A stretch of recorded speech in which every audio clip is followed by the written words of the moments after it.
Hello friends, Assalamualaikum. I'm Nusrat Jahan Icche. আজকে আমি তোমাদের শেখাবো how to use Google Image without copyright issue in Bangla.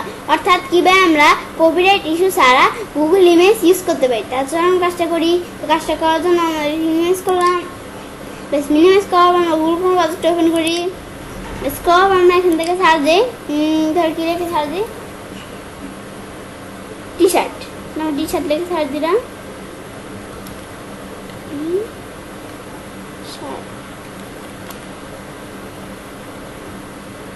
T-shirt লিখে search দিলাম। এখন এন্টার দেই। বেশ এন্টার দেওয়ার পর এই যে আমাদের ইমেজ অপশন দেওয়া আছে, আমরা এখানে ক্লিক করি। ক্লিক করার পর আমাদের এখানে টি-শার্ট লিখে সার্চ দেওয়ার পর ইমেজ আসার পর আমাদের এখান থেকে সব ধরনের ইমেজ এখানে দেওয়া আছে। আমাদের কপিরাইট এবং কপিরাইট ফ্রি ইমেজ সব ধরনের ইমেজ আমাদের এখানে দেওয়া আছে। তো আমাদের প্রয়োজন কি কপিরাইট ফ্রি ইমেজ। তো আমরা কপিরাইট ফ্রি ইমেজ যদি দিতে চাই তাহলে আমরা কি করব? এই যেমন সেটিংস অপশন আমরা এখানে ক্লিক করি। ক্লিক করার পর অ্যাডভান্স সার্চে ক্লিক করি। অ্যাডভান্স সার্চে ক্লিক করার পর আমাদের এটা হচ্ছে টি-শার্টের যে কিওয়ার্ডটা, এই যে কিওয়ার্ডটা। এখন নিচে যাই। এখন আমাদের এখান থেকে নিচে আসার পর ওই জলে আমরা এখানে ক্লিক করি। ক্লিক করার পর আমাদের এখান থেকে যদি ক্রিয়েটিভ কমন্স লাইসেন্স দিয়ে আমরা এখানে ক্লিক করি। আমরা যদি ক্রিয়েটিভ কমন্স লাইসেন্স দিয়ে আমরা অ্যাডভান্স সার্চে ক্লিক করি তাহলে আমাদের সাধারণ কোনো কাজে আমরা ওই টি-শার্টের ইমেজগুলো আমরা ব্যবহার করতে পারি, মানে ইউজ করতে পারি। এখন আমরা অ্যাডভান্স সার্চে ক্লিক করি। ব্যাস এখন আমাদের যে টি-শার্টের যে ইমেজগুলো আসছে এই ইমেজগুলো আমরা সাধারণ কাজে ইউজ করতে পারি। এখন যদি চাই আমাদের কোনো ব্যবসা প্রতিষ্ঠানের ক্ষেত্রে আমাদের টি-শার্টের ইমেজ ব্যবহার করতে, আমাদের কোনো ব্যবসায়িক ক্ষেত্রে টি-শার্টের ইমেজগুলো ব্যবহার করতে, তাহলে আমরা কী করবো?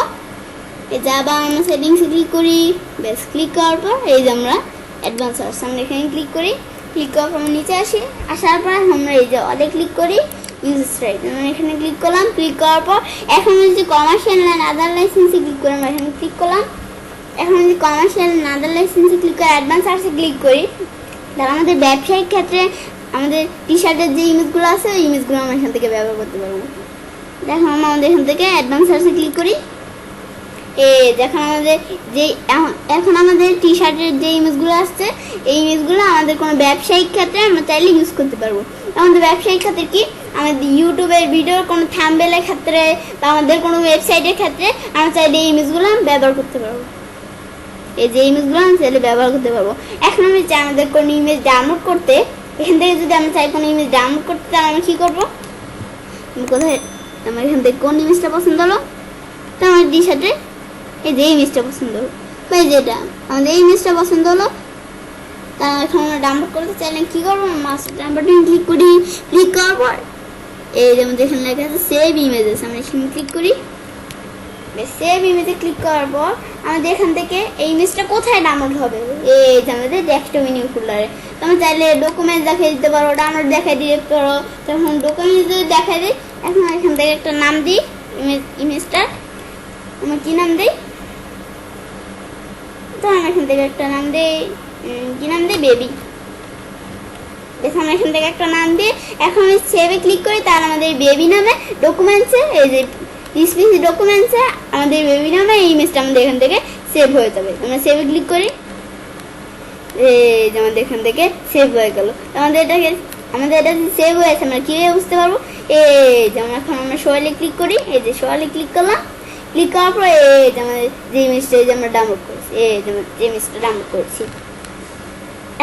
এখন আমি আমার ফুলে চলে যাই। এখন ডকুমেন্টসে ক্লিক করি। ক্লিক করার পর আমাদের ইমেজটা কোথায় ডাউনলোড হয়েছে? এই যে আমাদের বেবি নামে যে ইমেজটা এই যেখানে ডাউনলোড হয়েছে, আমাদের ইমেজটা এই যেখানে ডাউনলোড হয়েছে। তোমরা চাইলে তোমাদের কোনো ইমেজ ডাউনলোড করে এটাকে ওপেন করে দেখতে পারো।